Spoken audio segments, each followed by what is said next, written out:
Hey, you. Yeah, you didn't click on this by accident. Something about the title pulled you in, right? Maybe it was the word billionaire or contract marriage, or maybe, just maybe, it was enemies to lovers. Because let's be honest, those three words stir up something raw and thrilling in all of us. That forbidden tension, that fire, that ache of two souls at war, and yet somehow drawn to each other like gravity. I know what you're really searching for. You want to know how it happens, how hate turns into passion, how a fake marriage becomes something real. And by the end of this video, you're going to have that answer. But not just the surface stuff, you're going to feel it. You'll be right there, inside the storm. Let me take you into her world. Her name is Lila Monroe. She's not a damsel. She's not some fragile heiress waiting to be saved. No, Lila is fire in human form, stubborn, smart, fiercely independent. The kind of woman who built walls so high around her heart that even daylight has to fight its way in. She's clawed her way through a life that tried to break her at every turn. No fairy godmothers. No trust funds. Just grit. And now, with her mother's hospital bills stacking high and her scholarship threatened by a financial scandal she didn't cause, Lila's cornered. Desperate. She needs a miracle, but what she gets is a contract. And then there's him. Jackson Reed, billionaire tech mogul, cold as steel, charming when it serves him, arrogant every second in between. He doesn't believe in love. He believes in results. After a very public betrayal that almost cost him his empire, Jackson's reputation is in ruins, and investors are losing faith fast. To save face, he needs a wife. Not a girlfriend, not a PR stunt. A wife. One who can convince the world that he's changed, that is a family man now. He's got money, power, control. The only thing he doesn't have? Time. And when he locks eyes with Lila at a charity event, an event she wasn't even invited to, he sees something rare, untouched, unimpressed by his world. The perfect candidate. But here's the twist. Lila hates him. She remembers him from college, back when he was a cocky upperclassman with a cool streak. She's not afraid to throw it in his face either. But when he offers her a contract worth 7 figures, enough to clear her mother's medical debt and finish school without drowning in loans, her no starts to sound a lot like maybe. It's just a year, right? 1 year pretending. 1 year being Mrs. Jackson Reed, playing house in a penthouse, smiling for cameras, sleeping in separate rooms. No feelings, no real kisses, no strings, just rules. Simple, clean, transactional. But when two people who can't stand each other are forced to share life, meals, moments, silences, storms, lines start to blur, rules start to break. What begins as a business deal slowly ignites into something electric. And here's where you need to pay close attention, because this isn't just another billionaire romance. This is a battle of hearts between two people who swore they'd never love again. It's enemies to lovers, yes, but it's also about healing scars you don't show the world. It's about discovering that sometimes the one you hate most is the only one who truly sees you. There's a scene, early on, that'll stay with you. It's the first night in their shared home. Lila, standing barefoot in the kitchen in one of his oversized shirts, making coffee at 2 a.m., insomnia eating away at her. And Jackson, half asleep, shirtless, confused by his own reaction to the sight of her. There's no music, no dramatic score, just tension. The kind that crackles in the silence. No words are spoken, but everything changes. Because in that moment, both of them realize something dangerous. The fake marriage is starting to feel very, very real. Now, I know some of you are already thinking, I've seen this trope before. And yeah, the fake marriage thing, it's been done.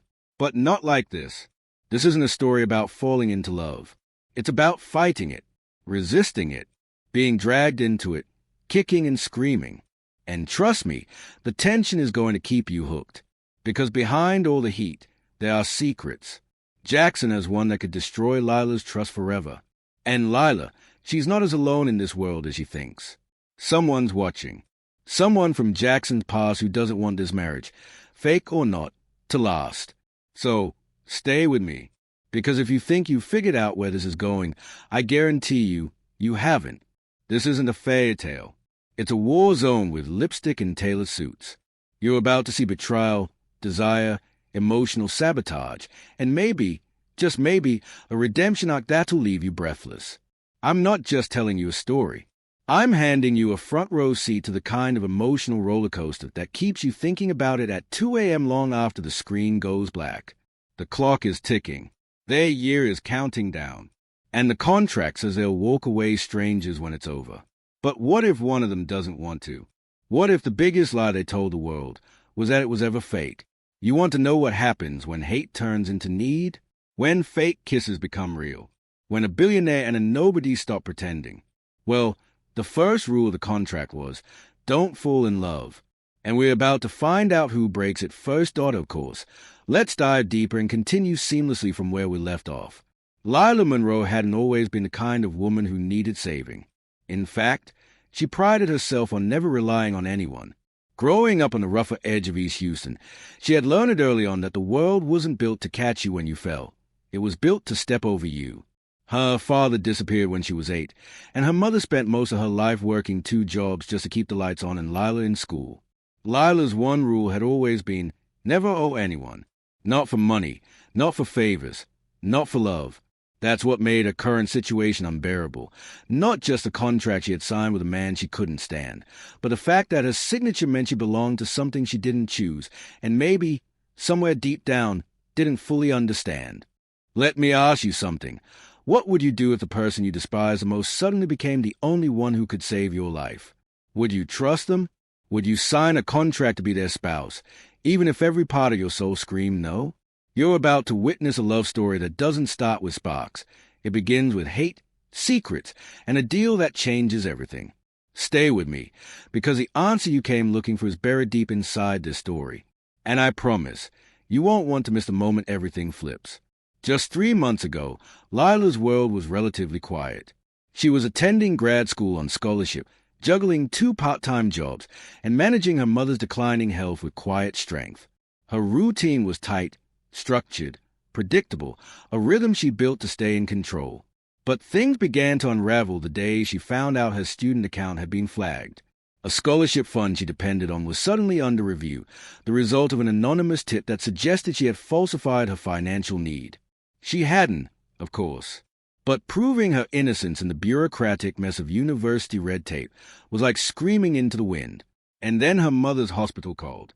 Her treatment was being paused unless a payment was made by the end of the week. Lila's world didn't just crumble, it caved in. She tried everything. Took on more hours at the bookstore. Sold old textbooks, vintage clothes, her laptop. Even reached out to an estranged uncle in Dallas who replied with a voicemail that said, "You've always been too proud, Lila. Don't call me when you're cornered." She hated the feeling of desperation. Hated it more than the hunger or the fear. And then, at her lowest point, came the invitation, accidental, she thought at first. A glossy card slipped into her campus mailbox. "You are cordially invited to the Reed Foundation Gala." No return address. No sender. She almost threw it away. Almost. But something about it pulled her in. And that night, wearing a second-hand dress 2 sizes too big and a pair of heels she borrowed from a roommate, Lila stepped into the glittering chaos of wealth and power she didn't belong to and locked eyes with Jackson Reed. The last time she'd seen him was 5 years ago, during a lecture on digital ethics. He was a guest speaker, slick, smug, brilliant. She'd asked him a sharp question that poked at his ego, and he hadn't forgotten it. Not then. Not now. When he approached her at the gala, she assumed it was to embarrass her, maybe to mock. But instead, he made her an offer that made her blood run cold. A year-long marriage. Strictly business. Public appearances, joint interviews, shared living space. In exchange, he'd wire enough money to cover her mother's treatment and fund the remainder of her education. She'd be free in 12 months. No obligations afterward. All he needed was her cooperation and her silence. It sounded insane, but she didn't say no, because in that moment, staring into the steel-blue eyes of a man she didn't trust, she realized something terrifying. She had nothing left to lose. But here's where it gets stranger. The contract wasn't the only surprise. Since moving into Jackson's penthouse, Lila began noticing things that didn't add up. Documents on his desk that were there one moment and gone the next. Muffled phone calls in the middle of the night. An old photo of a woman, shoved into a drawer, burned at the edges, her face circled in red ink. When Lila asked about it, Jackson shut down, cold and clipped, said it was none of her concern. But it was her concern, because she was in his world now, and whatever ghosts he had buried, she had just moved in next to them. The more time she spent with him, the more the mask cracked. Jackson wasn't just a wounded billionaire with a bruised reputation. He was hiding something. He had a habit of checking the front door 3 times before bed. He kept a loaded gun in the kitchen drawer, just in case, he'd mutter. He rarely spoke about his family, and when he did, it was vague, defensive. Lila once pressed him about his parents during a charity interview, and he cut the session short. The next day, the interviewer was mysteriously reassigned. And then came the incident that made her stomach turn. A letter slipped under her bedroom door. No envelope, no handwriting, just 5 words. He isn't who he says. That was it. No explanation, no signature. She brought it to Jackson, angry, shaking, and he barely blinked. Said it was probably from a jealous ex or some stalker who hated seeing him married. But there was something in his eyes that night. Not fear, not guilt. It was worse, calculation. Like he wasn't surprised. Like he expected it. Now the paranoia has started to creep in. One of the housekeepers quit suddenly. The driver she saw every day was replaced without warning. There's a locked room on the 3rd floor of the penthouse. Jackson says it's storage, but Lila once heard voices behind that door. A man and a woman, arguing. Then silence. When she asked about it, he told her she must have been dreaming. And it's not just him. Since the contract started, Lila's noticed her behavior from people she thought she knew. Her best friend, Naomi, has stopped replying to texts. Her academic advisor avoids eye contact during meetings. And then there's Richard Vance, Jackson's right-hand man and COO of Reed Tech Polished. Polite, always smiling just a little too hard. He offered to help Lila adjust during her first week in the penthouse. Said he'd seen a lot of girls come and go. But when she reminded him this wasn't that kind of arrangement, his smile faded fast. Something about him doesn't sit right. Maybe it's the way he watches her when Jackson isn't looking, or the fact that he always seems to know where she is. And now there are whispers. Social media threads speculating that the Reed marriage is a sham.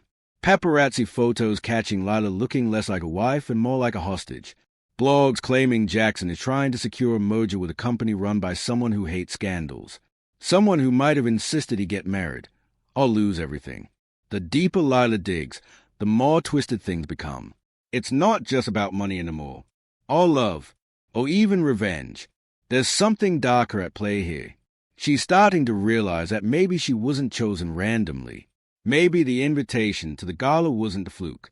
Maybe the anonymous tip that jeopardized her scholarship came from someone who wanted her desperate. Someone who knew she'd have no choice but to accept Jackson's offer. Someone pulling strings in the background, watching her every move. But who? And why? Every time she thinks she's getting close to the truth, something shifts. Another secret, another twist. And the more she fights to stay one step ahead, the more the walls seem to close in.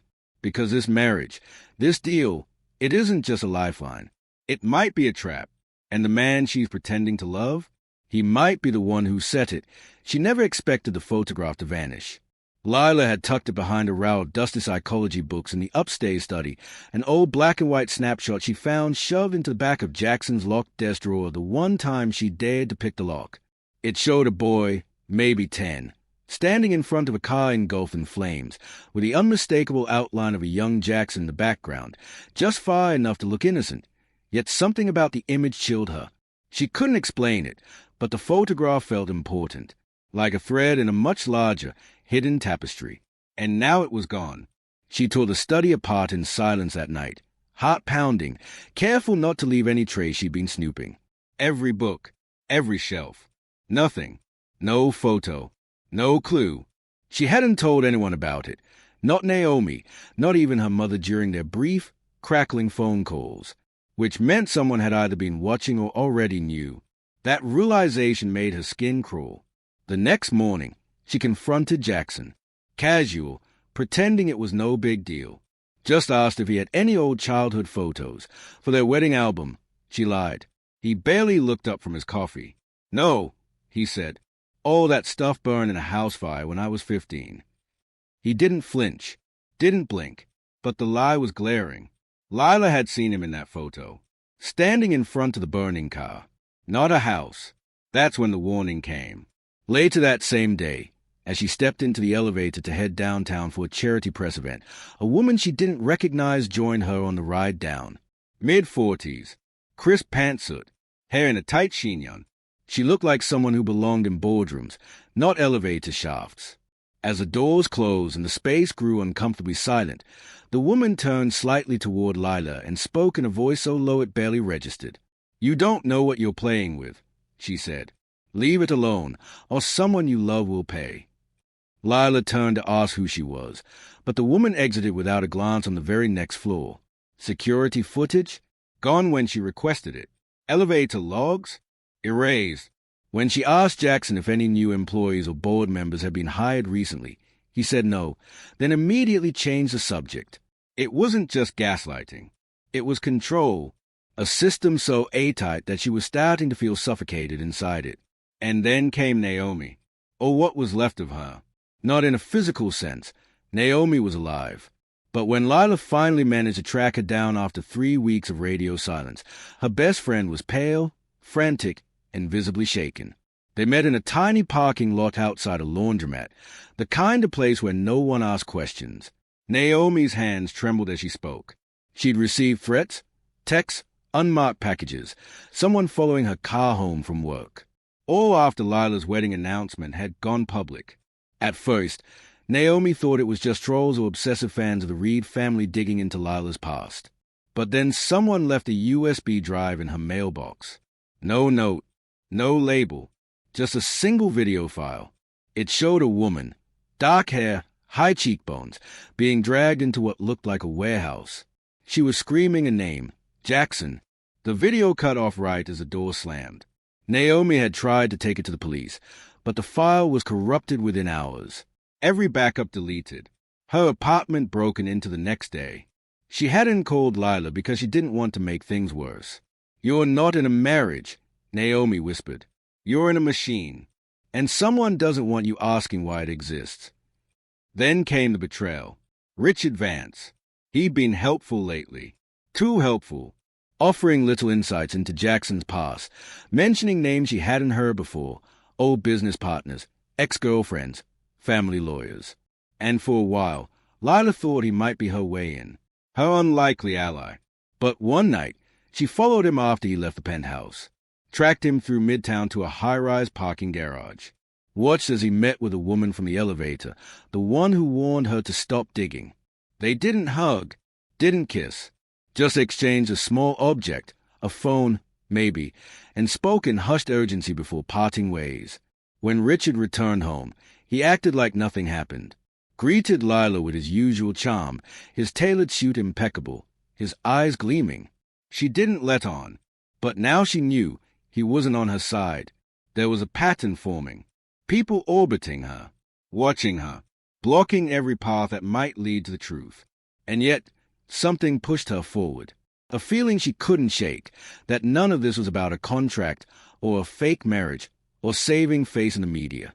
It was about something older, something buried, a secret tethered to Jackson's past and protected by people who would do anything to keep it from coming out. And that's when the photo came back. Not physically, but as an email. No subject, no sender, just the image attached. But this time, there was something new in the frame. A name scribbled in the corner, in faded ink, Elliot Monroe. Her father's name. A man who vanished when she was 8 and never came back. A man she was told had run off, abandoned them. A man Jackson swore he never met. But now? Now Lila wasn't so sure. And if her father had something to do with that burning car, if he was the reason Jackson had chosen her out of every woman in the world, then this wasn't just a contract marriage anymore. It was personal. And someone had just changed the game point 2 days after Lila received the image. The photo of the burning car with her father's name scribbled in the corner, a nearly identical message landed in Naomi's inbox. Only this time, the image was different. It was from years ago, blurry and grainy, as if taken from a hidden camera or an old VHS tape paused at the wrong moment. It showed a small child, blonde, scade, barefoot, sitting inside what looked like a cold storage unit or trailer. His wrists were bound, but he wasn't crying, just staring into the lens like he knew the person behind it. Naomi recognized him instantly, though it took her a full minute to say it out loud. It was Lila's younger brother, David, the brother who'd gone missing when he was 5 years old. The brother no one ever spoke of because the grief was too heavy, too tangled in police mistakes and a shattered family. Lila had buried that pain under years of therapy and silence. Everyone had. They were told he'd wandered into the woods behind their old house, probably attacked by animals. No trace was ever found, just one tiny red sneaker half buried in the mud. And now here he was, frozen in time, in a video still that should never exist. Naomi didn't even call. She showed up at Lila's door shaking and whispering and unable to breathe. Together, they stared at the screen like it was a ghost. Neither spoke for several minutes. But when Lila finally opened her mouth, the words wouldn't come. How could they? This wasn't a memory, it was a resurrection. And with it came the chilling certainty that this wasn't just about Jackson's past or Elliot Monroe's disappearance. It was about her family, her blood, and someone had been keeping tabs for a long, long time. Lila tried tracing the email. Nothing. A dead trail through encrypted servers and dummy domains. But when she dug into a local data forensics lab to analyze the metadata, something odd surfaced. The photo had been downloaded, twice, on a private server registered under the Reed Corporation's internal tech team. One of Jackson's most trusted employees had accessed it 36 hours before it hit Naomi's inbox. When Lila asked Jackson about any new IT hires, he gave her the same deflective answers, vague, smiling, condescending. His face said, "I trust you." His eyes said, "Stop asking." That night, the electricity cut out for 6 minutes across 3 blocks, only around their building. When it came back, Naomi's phone was wiped. Factory reset. No contacts. No images. No email history. Her SIM card. Fried. Her cloud access. Revoked. It was as if a digital footprint had been scorched off the map. Lila's gut twisted. Someone wasn't just covering their tracks. They were burning the entire trail. And then Richard returned. This time, with a story Lila didn't expect. He'd been gone for 48 hours without notice, and when he finally walked into the penthouse, his usually polished demeanor was cracked. Shirt untucked, tie gone, eyes bloodshot. He said he'd been followed, not by paparazzi, not by the media, but by someone he described only as a man in the gray scarf. No facial recognition, no fingerprints, just a silent shadow who kept showing up wherever Richard went, outside a cafe in Tribeca, inside a hotel lobby in Boston, even at a family gravesite in Connecticut. The last time Richard saw him, the man had left a note tucked under his windshield wiper. It read, "She's not the one who was chosen. You are." Richard was trembling when he handed the note to Lila. For a moment, she didn't know if she should trust him. After all, she'd seen him with a woman from the elevator. She'd followed him and watched him lie. But something in his voice now, the quiver, the fear, wasn't fake. It was raw. And behind that fear was something else. Regret. Deep, choking regret.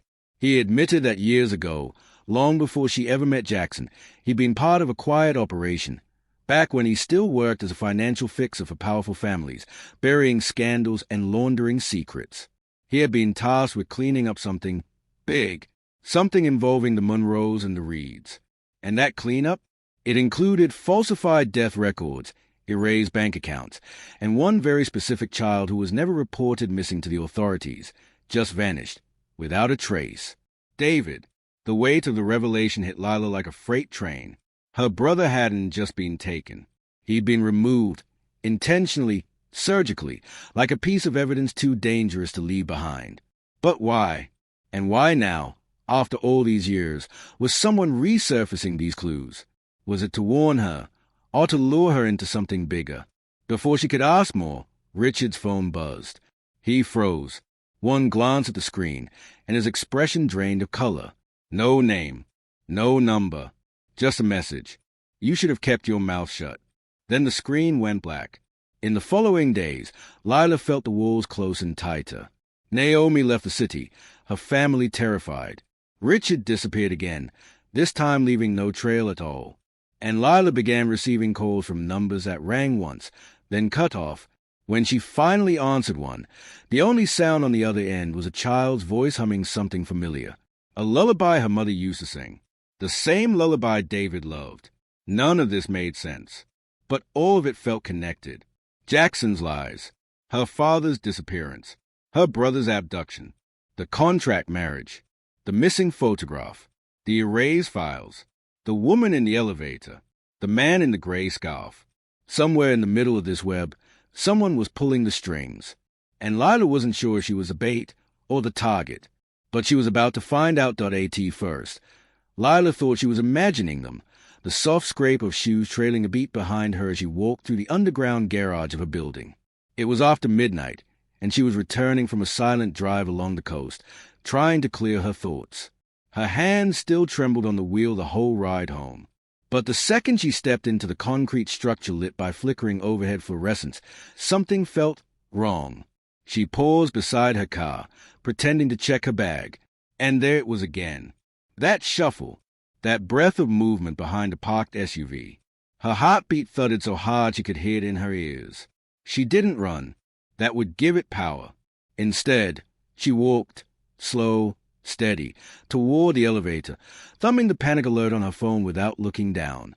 But when the doors opened, no one was inside. No figure emerged. Still, that sense of being watched burrowed into her skin like a fever.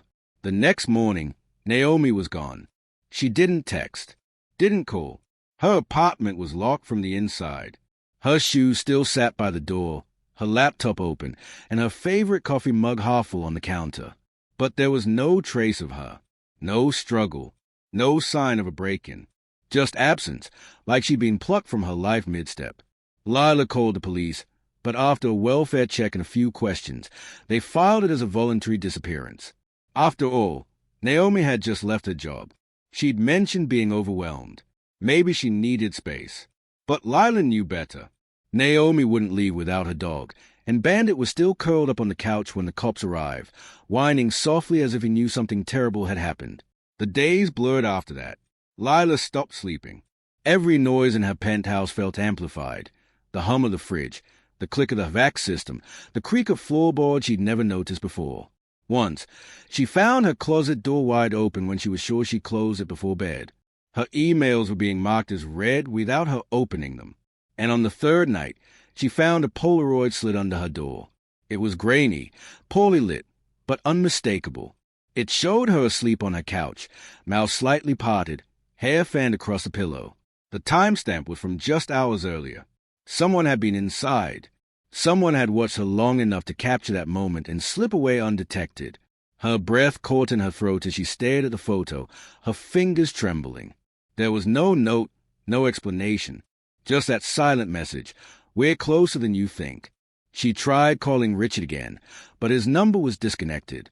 She called Jackson, hoping he'd at least pretend to care, but his assistant answered instead, claiming he was overseas on urgent business. She checked flight records. There were none.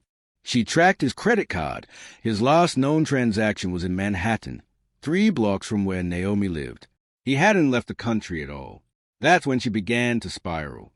Lila locked herself inside her apartment and covered the cameras with tape. She disconnected every smart device, shut off the Wi-Fi, and pulled the batteries from anything that could be traced. She even taped over the peephole on her door. She ordered burner phones, kept one under each pillow, and walked to the corner bodega every morning to pay in cash for groceries she hardly touched. Her reflection in the mirror looked unfamiliar, darker under the eyes, thinner, more brittle. Her thoughts came in loops. Was it Jackson? Was it someone from her father's past? Was David still alive? Was Naomi being held somewhere? Was Richard dead? Had she married a man to protect herself from the world, only to find the danger was already inside her home? One night, she received a call from a blocked number. Her instinct told her to ignore it, but she answered anyway. No one spoke at first, just the sound of someone breathing. She tried to hang up, but a voice cut through the line. It was a woman's voice. Soft, urgent, unfamiliar. But what she said sent Lila into full-body stillness. You opened the wrong door. He's not who you think. Neither is your father. Click.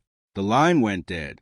Lila sank to the floor, her skin clammy, her stomach clenched. That voice wasn't Naomi's.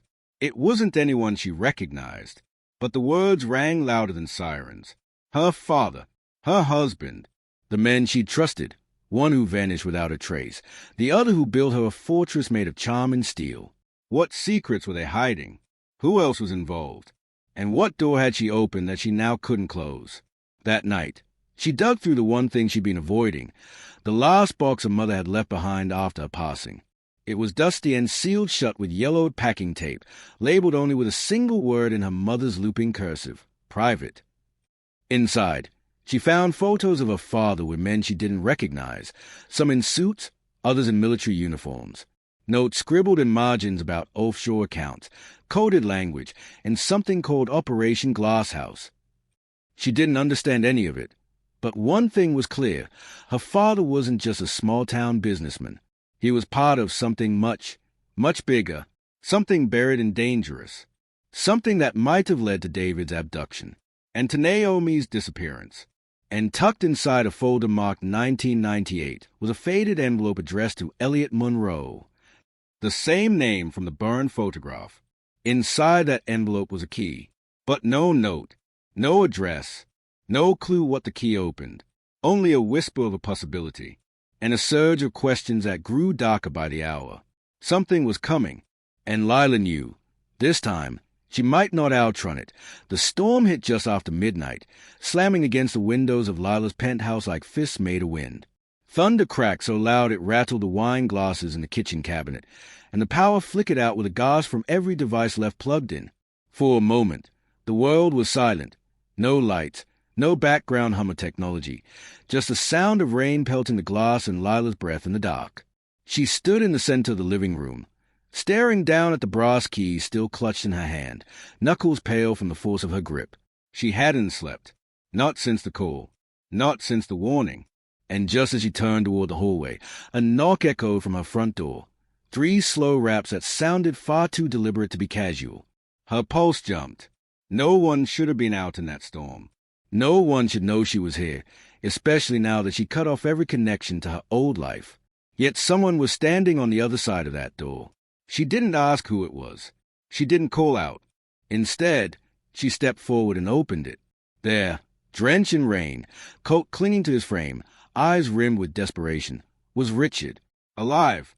She barely got a word out before he stumbled inside, clutching a file folder sealed with a wax emblem she didn't recognize.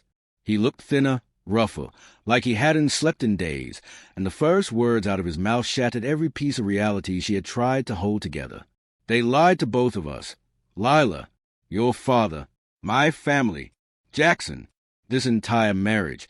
It was never about protecting you. Lila's knees went weak. She dropped the key. It hit the floor with a sharp metallic clink, but she didn't look down. Her eyes were locked on Richard's, searching for the truth, or the lie, in his face. Her voice cracked when she asked the only question that mattered. Where have you been? His answer made her stomach turn. Hiding. From your husband. The room tilted, not physically, but emotionally. It was like the gravity of her entire life had shifted beneath her. The secrets, the surveillance, the threats, they weren't coming from the outside. They were coming from within. From the man who had slipped a ring on her finger with promises of security, who had smiled through every camera flash, who had held her hand during every corporate gala while whispering that she was safe. Jackson wasn't protecting her. He was controlling her. And Weiss, he was doing it for reasons that had nothing to do with love. Richard pulled a photograph from a folder and held it up. It was grainy, clearly taken from a distance, but it was unmistakable. Lila's father, Jackson, and a third man whose face had been circled in red ink, Elliot Monroe. Behind them was a backdrop of desert sand and military cargo, like some classified operation that had never made the news. Below it, scrawled in frantic handwriting, were words that made Lila's throat tighten. He was never supposed to come back, but he did, and now they're covering it up. Lila staggered backward. My father and Jackson knew each other before I met him. Richard nodded. They arranged this. Everything. Your engagement, the business deals, the contract marriage. It was all staged to bury something bigger. And when David started asking the right questions, they made him disappear. Naomi got too close to his notes. And now they're coming for you. Lila's mind reeled. The cold dinners, the unexplained trips, the encrypted documents Jackson told her to ignore. It all came crashing down in one tidal wave of realization. She had thought she was piecing together a story of betrayal and manipulation, but she'd only been scratching the surface. The real story was something much darker and far more dangerous. But Richard wasn't finished. He reached into his coat and pulled out a small voice recorder, soaked but still intact. He hit play. Jackson's voice crackled through the static. If she finds out what happened in Cairo, we're all done. Her father promised me she wouldn't dig. That was the deal. If Richard's alive, his already broken protocol. Handle it. Lila froze. The air was sucked out of the room. Cairo. That was where her father had taken his last international trip before the stroke. That was where he claimed he had closed his final deal before stepping away from the board. And now Jackson's voice, cold, calculated, unrecognizable, was confirming everything. They had made a pact to use her as a shield. Or worse, as bait. Ariel had spent the last 3 years trying to build a life outside of the Monroe shadow, and more importantly, outside the reach of the Blackwood Empire. She moved to Chicago, took on a new last name, opened a quiet design studio and converted warehouse, and kept her life strictly off-grid. No interviews, no parties, no family ties. She told people her parents were gone and avoided talking about the marriage she'd signed into and then disappeared from. She never looked back until a few months ago when the small, strange thing started happening. At first, it was nothing, a wrong number that knew her real name, a flower delivery without a note. Then the emails came, encrypted, unsigned, referencing moments only she and Damien could have known. And now here he was, crashing an invitation-only gala she wasn't even supposed to attend, holding the contract she thought she destroyed the night she walked out on him. It didn't make sense. That document had been the only copy. She had made sure of it. She'd watched it burn in the fireplace of the town house they never even moved into. She remembered the way the gold-embossed lettering curled into ash, how she felt numb, even free, afterward. But Damien was nothing if not meticulous. Maybe he'd kept a copy. Maybe he'd always known she'd come back, because in his world, no one ever truly escapes. People like her were just pieces on a board, moved around to serve a bigger game. Still, something felt off. It wasn't just that he'd found her. It was how he was watching her now, too carefully, almost like he was studying her for signs of guilt. But guilt over what? She hadn't spoken to him in years, hadn't reached out to anyone from that life. The only person who knew the full story of that night, her best friend Lila, was dead. A car crash, they said. Tragic but clean. No suspicion. But now, standing in that room with Damien staring her down, Ariel couldn't shake the feeling that maybe Lila's death hadn't been so clean after all. She took another step back, searching the room for an exit, trying not to look panicked. She couldn't afford to fall apart. Not here, not in front of people who still thought she was just a Monroe. A name, a legacy, a socialite with old money in her veins. If they knew who she really was, or what she had done, everything would come crashing down. She had survived this long by staying invisible. But tonight had blown that cover wide open. She'd been lured into this event by an anonymous invitation claiming to come from a charity she supported. Only now did she realize this was never about charity. This was a trap. Damien didn't move. He simply extended the contract forward slightly, just enough for the silver cufflink on his wrist to catch the light. That small movement sent a ripple of tension through her entire body. He was telling her something without speaking. There were people watching. Cameras, maybe. Eyes she couldn't see but could definitely feel. Every instinct screamed at her to run, but her pride refused to let her crumble under his gaze. So she walked, slowly, toward him, her heart pounding louder with every step. When she reached him, he handed her the contract without a word, his fingers brushing against hers for a split second. Her skin burned from the contact, though she'd never admit it. She opened the paper, her eyes scanning the familiar text. and then stopping dead. There was a new signature. Hers. Recent. Fresh ink. It wasn't the one she remembered scrawling under duress 3 years ago. This one had today's date. And the penmanship was perfect. Too perfect. It wasn't Hayes. Her mind raced. A forgery? But why? And who? Damien's face didn't give anything away. If he was trying to trick her, he was doing an excellent job. But something in his eyes, just for a fraction of a second, flickered. Uncertainty? Regret? She couldn't tell. She had spent so long painting him as a villain in her story that she never allowed room for anything else. Yet now, with that forged signature in her hand and 1,000 unspoken words hanging between them, she had to ask herself, what if he wasn't the one behind this? What if someone wanted them back together? What if the marriage wasn't about love or inheritance anymore? What if this time it was about control? Ariel's thoughts spun faster, pulling memories she tried to suppress. Her uncle's hushed phone calls a week before she left. Lila's pale face the night she cried and said there was something Ariel didn't know about the Blackwood family. A sealed envelope that was supposed to arrive in the mail and never did. And Damien's strained behavior in the weeks leading up to the wedding, the way he became distant, then intense, like a man being backed into a corner.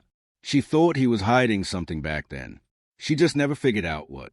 Now, looking at him in that cold, glittering room, she wasn't sure if she was looking at an enemy, an ally, or something much more complicated. He leaned in close, his voice a low whisper, just for her. You need to come with me. Now, before they realize what you know. What I know, she whispered back, confused. Damien stepped back, offering a faint smile to onlookers who had begun to glance their way, then turned and walked through the double doors as if nothing had happened. Ariel stood frozen, the fake contract still trembling in her hands. She didn't know who they were. She didn't even know what she supposedly knew. But one thing was clear, her past wasn't done with her. And whatever game had just begun, she was now in the middle of it, whether she liked it or not. Because here's what Damien didn't tell her. Just 2 days ago, someone broke into his penthouse and left a message carved into the glass of his office window. One word. Run. Ariel didn't follow Damien immediately. She stood there in that ballroom, fingers tightening around the fake contract, feeling every stair pressed down like a spotlight.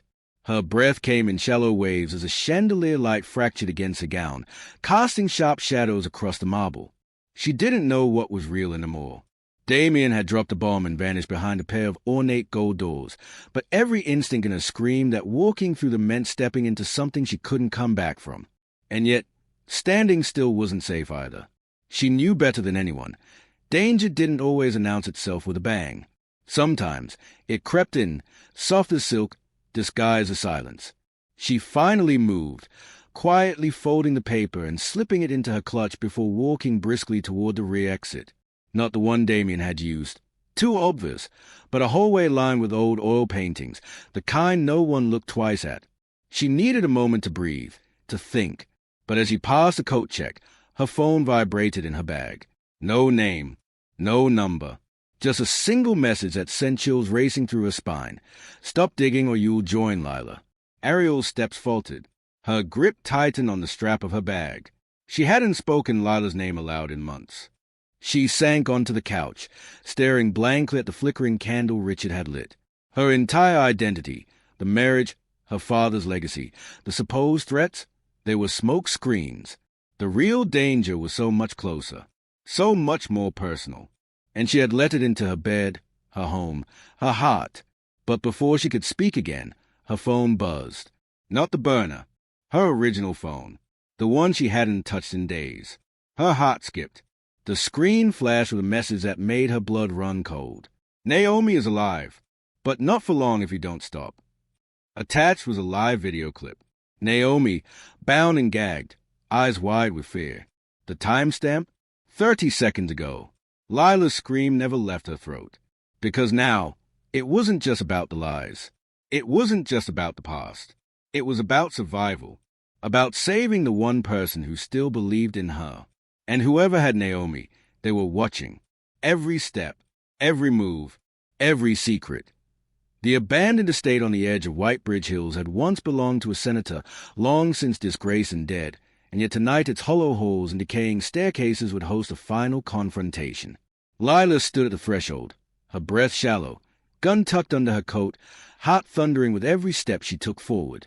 Rain had soaked her hair, mud caked her boots, but none of that mattered, not with Naomi still missing in the Truth one door away. Richard had stayed behind, tracing the feed of Naomi's live video signal, trying to pinpoint her location. But Lila already knew. Her gut had told her from the start. This place, this cursed house filled with secrets, was the last stage. Everything, the lies, the marriage, the forged contracts and whispered threats, all of it led here. And Jackson was waiting inside. The door groaned as she pushed it open. Inside, dust hung thick in the air, mixing with a metallic sting of mildew and rot. The only light came from flickering bulbs along the hallway, wired specifically for tonight, like a cool stage play choreographed in silence. She walked forward, guided by sound. Not footsteps, not voices, but the slow tick of a grandfather clock she recognized from her father's office. Another piece moved from its original place, another piece Jackson had stolen for control. She turned the corner into the grand ballroom, and there he was. Jackson stood beside a grand piano, wine glass in hand, wearing the same expression he wore the day they wed. Calm, smiling, dangerous. Behind him, Naomi sat tied to a chair, a bruise blooming under her eye, but her gaze sharp with recognition. Lila, she rasped, and Jackson waved a hand like her voice was background noise. You were never supposed to get this far, he said softly, not with menace, but with resignation, as though this was all some tragic inevitability. You were supposed to play the part. Smile, sign the contracts, fade into the life your father chose for you. Why couldn't you just follow the script? Lila didn't answer. Instead, she reached into her coat, produced a voice recorder Richard had found, and hit play again. The room filled with the sound of Jackson's voice, instructing someone to eliminate Richard if he surfaced, referencing Cairo, referencing her father. But this time, Lila had added something new to the file, an audio clip of her father, recorded months before his supposed stroke, pleading, "Don't let Jackson get access to file. If he does, he controls the entire board." Jackson's jaw tensed. That file doesn't even exist anymore. No, Lila said, stepping closer. But the replication does. Richard found it. The location. The real one. Not the dummy safe deposit boxes you planted. His wine glass shattered against the marble floor. You don't know what you're doing. She didn't flinch. I know you weren't protecting me. You were silencing the only person who could stop you from becoming a majority shareholder through marriage. My father never had a stroke. Did he? You drugged him. And when he wouldn't sign over the controlling interest, you forced his hand. Jackson chuckled darkly. I did what had to be done. No, you did what was convenient. You played every angle. My grief, my loyalty. You made me your pawn so you could secure the empire he spent his life building. But here's the part you didn't calculate. Behind him, Naomi kicked over the chair, slamming herself against the floor and rolling just far enough to hit a concealed button on her bracelet. A strobe light burst from the chandelier above, and in seconds, the power Jackson had manipulated for so long turned against him. The surveillance systems blinked out. Emergency lights surged to life.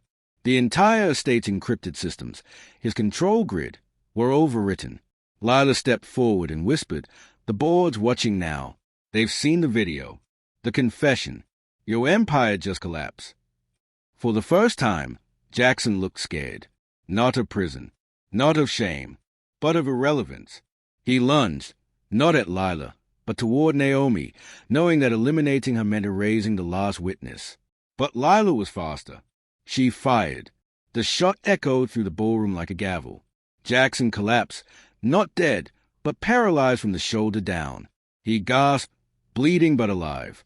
The betrayal in his eyes wasn't for what she'd done. It was for what she'd taken from him. Power, legacy, control. Police lights flared outside, casting a pulsing red and blue glow through the shattered windows. It was over, or so she thought. As paramedics wheeled Naomi out and officers cuffed Jackson, Richard appeared in the doorway, soaked and breathless, phone in hand. His face was pale. "I decrypted the backup drive," he said. "It wasn't just your father. There were others, partners, investors. This whole thing, it was part of a much bigger operation. Your marriage was just one piece of a 30-year plan to shift power between old families. It wasn't just Jackson. He was a full guy. Lila stared at him. Then who's running it now? Richard looked down at the phone and slowly turned the screen toward her. It was a video feed from inside the boardroom. And sitting at the head of the table, untouched by the chaos, sipping a glass of scotch, was her mother, the real architect, the woman who had never truly been gone. And just like that, Lila realized the game wasn't over. ChatGPT said.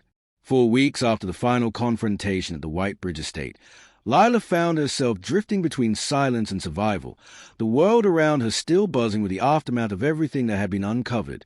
Jackson's arrest had dominated national headlines. Billionaire husband caught in corporate betrayal. Forced marriage scandal rocks elite family dynasty. Surveillance mastermind exposed in high society takedown. But none of those clickbait headlines could capture the truth of what she'd lived through. The betrayals hadn't just come from boardroom dealings or fake contracts. They had come from the people who raised her, the very blood that once felt sacred. Her father's silence had been orchestrated, her mother's absence reimagined not as abandonment, but as manipulation at its most sophisticated form. What haunted her most wasn't what Jackson did. It was that her entire life had been the opening act to someone else's play. Naomi had recovered, but she'd changed too. The once wide-eyed tech prodigy now moved with a cautious edge, always scanning rooms twice, double-checking locks, asking Lila questions like, "Do you ever really know anyone?" Richard had taken a job in cyber intelligence with a private firm, one that dealt exclusively with dismantling elite surveillance rings and fraud networks built on digital coercion. He offered Lila a place to disappear, to start over in Spain or Australia or anywhere with warm skies and no digital footprint. But she couldn't leave. Not yet, because in the quiet that followed the storm, Lila did what she'd been too afraid to do before. She began searching through her mother's records.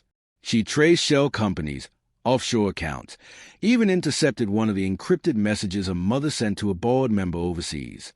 What she found wasn't just unsettling, it was world-altering. The contract marriage wasn't a fluke, not a loophole or power grab gone wrong. It was a prototype, a test, a template for future unions that bound wealth and obedience together under legal pretense, all while hiding under the mask of romance. Lila's marriage was never about love or even control. It was about creating a structure to secure legacies beyond law, emotion, and even morality. Jackson hadn't invented it. He'd inherited it. So she made a choice. She appeared on a podcast under an alias, telling her story in pieces. She never gave names, never revealed her face. But her voice, steady, raw, unmistakably real, became a viral sensation. People across the country began sharing stories of coercive marriages, silenced inheritances, whispered threats behind diamond rings. The video's title, Forced to Love, How Billionaires Rewrote My Life. It trended for days, sparked debates, and even launched a congressional inquiry. And though she never claimed credit, Lila knew she'd broken the cycle. Maybe not completely, but enough to matter. One evening, she returned to her father's study. It hadn't been touched since the night he was taken to the hospital. She found his old leather journal tucked behind a shelf, brittle with age. Inside were notes about Jackson, about the board, and at the very end, a message for her, handwritten in uneven scrawl. If you're reading this, it means you survived what I could not. I built the empire, but I failed to protect it. Don't be like me. Tear it down if you have to, but don't ever let it own you. She closed the book and cried, not just for the loss, but for the truth. Her father hadn't been weak. He'd just been trapped like she had. The difference was she found the strength to fight back. As for her mother, she disappeared again, vanished into some luxurious corner of the globe, never arrested, never indicted, and still powerful in whispers and shadows. Lila didn't chase her. She knew better now. Some ghosts don't haunt you from behind. They watch from ahead, waiting for you to catch up. And one day, maybe, she would. But not today. Today, she stood on her balcony in Manhattan, looking over the skyline, no longer feeling like a puppet in someone else's story. The wind moved through her hair, city lights reflecting off the glass towers around her. Her wedding ring, once a symbol of betrayal, now sat locked away in a drawer. She wore no badge of belonging, no titles, no contracts, no chains. Just freedom, imperfect and hard-won. She wasn't a billionaire's wife anymore. She wasn't anyone's property. She was a survivor, a disruptor, and in many ways, a beginning. Still, sometimes, she heard echoes in the night, soft dings of old encrypted messages reactivating, the subtle sensation of being watched. Because even when you think the game is over, someone else is always pressing restart. But that no longer scared her, because now she was ready to play. And somewhere, in the shadows, her mother smiled.